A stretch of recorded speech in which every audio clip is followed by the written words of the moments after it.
அறநிலையத்துறை அமைச்சர்கள். மாண்புமிகு பேரவைத் தலைவர் அவர்களே, மாண்புமிகு தமிழ்நாடு முதல்வர் அவர்களே, அறநிலையத்துறையை பொறுத்தவரைக்கும் கோவில்களின் வருமானம் கோவில்களில் வரக்கூடிய பக்தர்களுக்காக செலவிடப்படும் என்பதை நம்முடைய ஆளுநர் உரையில் இடம்பெற்றதுதான் அதனுடைய சாராம்சம். இன்னொன்று, சமீபத்தில் வெளியிடப்பட்ட திருமண மண்டபங்கள் மற்றும் வணிக வளாகங்கள், அந்த பணிகள் துவங்கப்படாத பணிகள் நிறுத்தப்பட்டது என்பது, இந்த பணிகளை பொறுத்த வரைக்கும் நாம் ஆராய்ந்த வரைக்கும் அந்த கோவில்களில் பொதுமக்களுக்கு தேவையான அடிப்படை வசதிகள், பொதுமக்களுக்கு தேவையான தங்குமிட வசதிகள், பொதுமக்கள் பக்தர்கள் வரப்போது அவர்களுக்கு தேவையான அடிப்படையிலான கழிப்பறை வசதிகள் போன்ற இந்த வசதிகளை மேம்படுத்துவதை காட்டிலும் இவர்கள் கமர்ஷியலாக கோவில்களுக்கு திருமண மண்டபங்கள் கட்டுவதிலும் வணிக வளாகங்கள் கட்டுவதிலும் அதன் மூலமாக வருவாய் ஈட்டுவதை மட்டுமே குறிக்கோளாக வைத்துக் கொண்டு இந்த திட்டங்களை துவங்கியதன் காரணமாக மேலும் அதன் மீது பல்வேறு நீதிமன்ற வழக்குகள், ஸ்டே ஆர்டர்ஸ் இருப்பதனால நாம் அதையெல்லாம் ரத்து செய்து அறிவிச்சிருந்தோம். இதற்கு ஒரே ஒரு உதாரணமாக, எந்த அளவிற்கு கோவில்களை கமர்ஷியலாக மாற்றுவதற்கு கடந்த ஆட்சி காலத்தில் முயற்சி செய்து கொண்டிருந்தார் என்பதற்காக ஒரே ஒரு சிறிய உதாரணத்தை மட்டும் சொல்லிடுறேன். அருள்மிகு குன்னூரில் இருக்கக்கூடிய அருள்மிகு விநாயகர் திருக்கோயில், ஏறத்தாழ அந்த கோயில்கள் இருந்து கோயில் நிதியை பயன்படுத்தி 10 கோடி ரூபாய் மதிப்பில ஒரு மல்டி லெவல் கார் பார்க்கிங் வசதியை அந்த கோயிலுக்கு ஏற்படுத்துவதற்கான திட்டத்தை இந்த அரசு அனுமதித்திருக்கிறது. இதற்கு முன்னால் இருந்தக்கூடிய அமைச்சர் அவர்கள் அதை அறிவித்திருக்கிறாங்க. அந்த கோயில்ல ஒட்டுமொத்தமாக மாதத்திற்கு வரக்கூடிய பக்தர்களின் எண்ணிக்கையே 500 தான் ஆவரேஜா. அதே போல அந்த கோவில்களுக்கு அடிப்படையில கழிப்பறை வசதி கூட கிடையாது. இது மட்டும் இல்ல, குன்னூர் மற்றும் உதகையை சுற்றி இருக்கக்கூடிய அனைத்து பகுதிகளிலும் இருக்கக்கூடிய 50 கோவில்கள்ல பேசிக்கா இருக்கக்கூடிய டாய்லெட் ஃபெசிலிட்டிஸ் கூட அங்க இருக்கக்கூடிய கோயில்களுக்கு கிடையாது. அப்படிப்பட்ட இடங்கள்ல கோயில் நிதியை பயன்படுத்தி எதற்காக மல்டி லெவல் கார் பார்க்கிங் தேவைப்படுது? அப்ப இது கமர்ஷியல் திட்டங்கள் இல்லையா?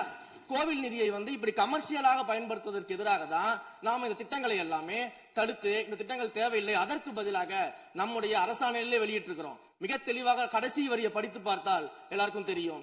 இந்த கோவில் நிதியை பயன்படுத்தி கோவிலும் பக்தர்களும் பயன்படக்கூடிய வகையில மாற்று திட்டங்களை உருவாக்கும் வரியை நம்ம மென்ஷன் பண்ணியிருந்தோம்.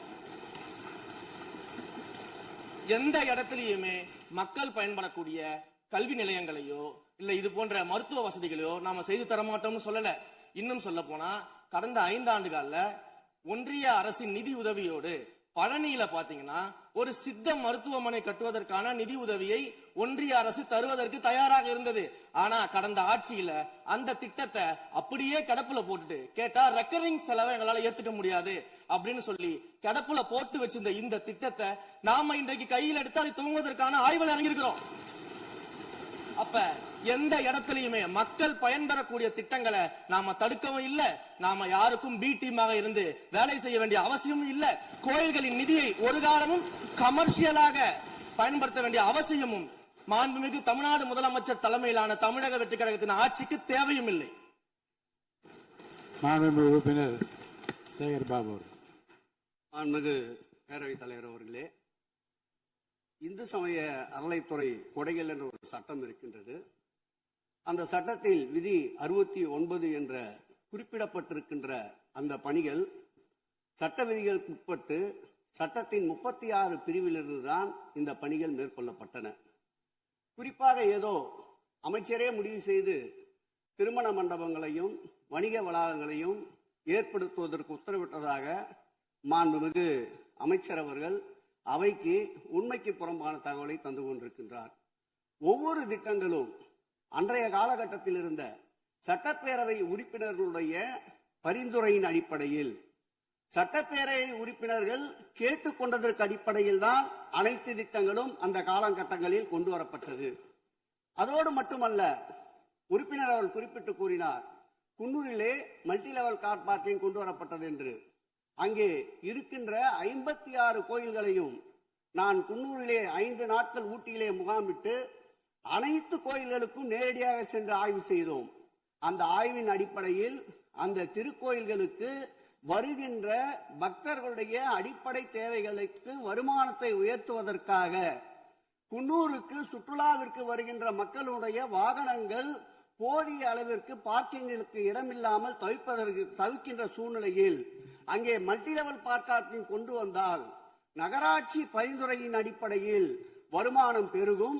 அந்த வருமானம் திருக்கோயில்களுடைய மேம்படுத்துகின்ற பணிகளுக்கு உதவும் என்பதற்காகத்தான் அந்த பணிகளை மேற்கொண்டோம் என்பதை மாண்புமிகு அமைச்சர் அவர்களுக்கு இப்போது யார் அறிவுறுத்தி இந்த அரசாணையை வெளியிட்டிருக்கின்றாரோ அவர்தான் அப்பொழுது ஆணையாளராக இருந்தபோது இதே அறிவுறுத்தின் பேரில் அரசாணையை வெளியிட்டிருக்கிறார் என்பதை பேரவைத் தலைவர் வாயிலாக அமைச்சருக்கு தெரிவித்துக் கொள்கிறேன். மேலும் அவர் கூறுவதற்கு எனக்கு பாயிண்ட் ஆஃப் ஆர்டரில் பதில் கூறுவதற்கு அனுமதிக்க வேண்டும்.